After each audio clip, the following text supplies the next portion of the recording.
today's vlog, ako muna. Pahinga muna yung asawa ko. So, kagagaling nga lang namin sa work. Nag-out kami pareho ng 4:30 and then dumaan muna kami ng Tim Hortons para magkape bago umuwi. And then, nagpahinga kami and sa mga oras nito, it's already 8:30 ng gabi at ngayon pa lang ako magluluto ng ulam para sa aming hapunan.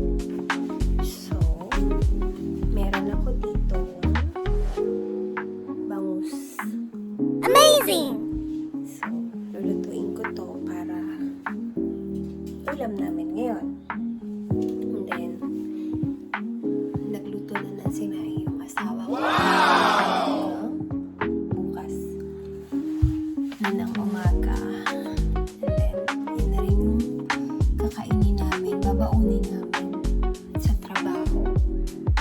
So, ganito lang yung buhay lagi dito sa Canada. Bahay, trabaho lang. Nakakapagod pero worth it naman.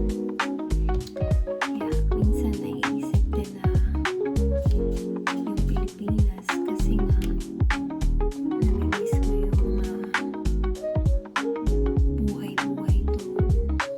Yung family mo, yung mga friends mo. Yeah, marami tayong namimiss pagdating sa Pilipinas. Dito kasi sa Canada, kailangan mo magtrabaho. Yun naman talaga yung pinunta natin dito. Diba? Aminin man natin sa hindi. Dito sa Canada, guys, talagang ang laki ng difference sa sahod ng Canada sa Pilipinas. Hindi naman sa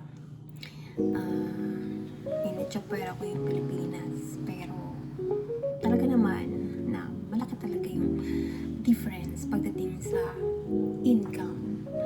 Though, mataas nga lang yung cost of living dito sa Canada, pero nasa sa tao kasi yung paano niya ma-manage yung pera niya or yung kinikita niya dito sa Canada. Marami nagsasabi kasi na na-scam sila ng Canada. Ang laki ng cost of living dito sa Canada. Kahit saan naman, mataas naman talaga yung cost of living. So, nasa sayo na yun kung paano mo lang i-manage or i-handle yung kinikita mo sa dito sa Canada. So, yeah. Sige, magluluto na ako kasi gabi na. Anong oras na? It's 8:19 na ng gabi at hindi pa kami kumakain. So, magluluto muna ako. Okay?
Nasunog ang aking pinipritong bangus. Hindi ko alam, pero pinrito ko naman siya ng maayos. Pero tingnan ninyo ang kinalabasan. Hindi ko alam bakit nadurog. Binaliktad ko lang. Tama naman yung ginawa ko. Pinainit ko naman yung mantika bago ilagay yung bangus. Okay, magpe-prepare naman tayo ng sausawan. Kulang ang pritong bangus kung wala tayong sausawan. Tayo ng toyo. Tsaka, ito yung lemon lemon na ginagamit namin dito. Ito na lang yung binibili ko kasi ang mahal yung ano eh, yung totoong lemon.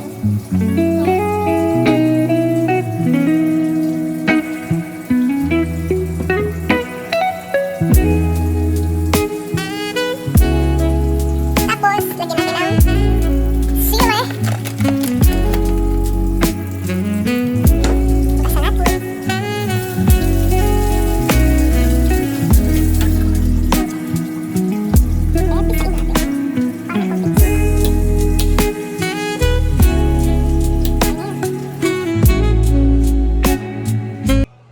So, yan. Dinner time! So, thank you for watching my vlog. Hanggang sa muli.